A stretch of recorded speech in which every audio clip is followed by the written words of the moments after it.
Kada ku manta ku yi subscribe sannan ku dangwala mana alamar ƙararrawar sanarwa.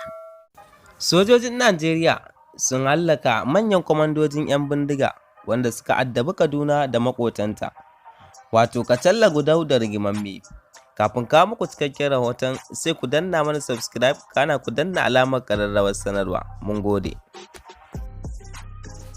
Dakarun sojojin Najeriya sun hallaka gawurtaccen kwamandan 'yan bindiga kuma gogaggen dillalin kwayoyi da satar shanu, wato Kacalla Gudau a jihar ta Kaduna.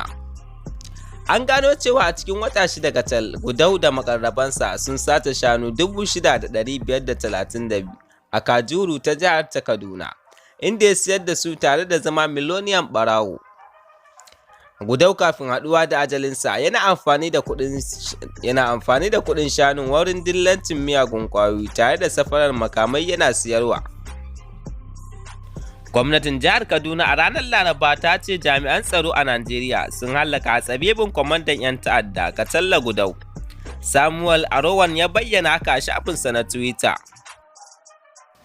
Gadau hatsabibin ɗan bindiga ne wanda ke umarta 'yan bindiga masu tarin yawa wurin garkuwa da mutane da kashe-kashe a ƙananan hukumomin Cikun da Kashiya da Kajuru. Yana daga cikin 'yan bindiga da dakarun sojojin Najeriya suka halaka a ranar Lahadi a Kankomi da ke jihar ta Kaduna.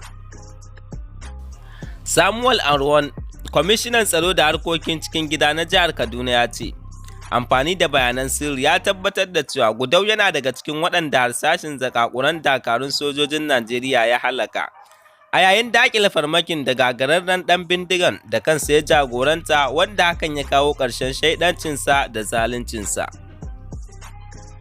Arwan a shafinsa na Twitter ya ƙara da cewa tuni 'yan ƙungiyarsa suka ɗauke gawar ɗan ta'addan daga dajin Kankomi inda ya dinga zubar da jini har ya mutu. Arwan ya ce bayanai gamsassu sun rawaito cewa bayan sun ɗauki gawar, 'yan bindigan da ke ƙarƙashinsa masu tarin yawa sun binne shi a wuraren dajin Kaku da ke Kasu a ƙaramar hukumar Cikun. Arwan ya ƙara da cewa wani ɗan ta'adda da ake kira da Rigimamme ya sheƙa har lahira a wannan arangamar. Yana ɗaya daga cikin manyan sojojin Gudau. Gudau dai ya kasance na kan gaba a wurin shirya garkuwa da 'yan makaranta da baƙin haure a ƙananan hukumomin Kajuru, Cikun da Kashiya. Ya ce ɗan ta'addan ya shahara wurin halaka waɗanda ya sace ko kuma suka gwada masa taurin kai yayin da ya je sace su. Arwan ya sanar da cewa marigayin ɗan ta'addan mashahuri ne a wurin satar shanun jama'a kuma dillalin miyagun ƙwayoyi ne. Bugu da ƙari kan miyagun ayyukansa, Gudau ya kasance mai tsara hari kan makiyaya, satar dabbobi, wanda hakan ya sa ya mallaki shanun sata masu yawa.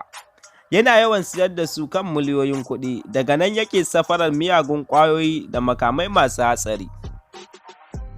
Sannan ya yi shura wurin satar shanu a watanni 6 na farkon shekarar 2022, inda ƙaramar hukumar Kajuru kaɗai Gudau da makarrabansa suka sace shanu 1,600 da kuma wasu 4,932 a watanni 3.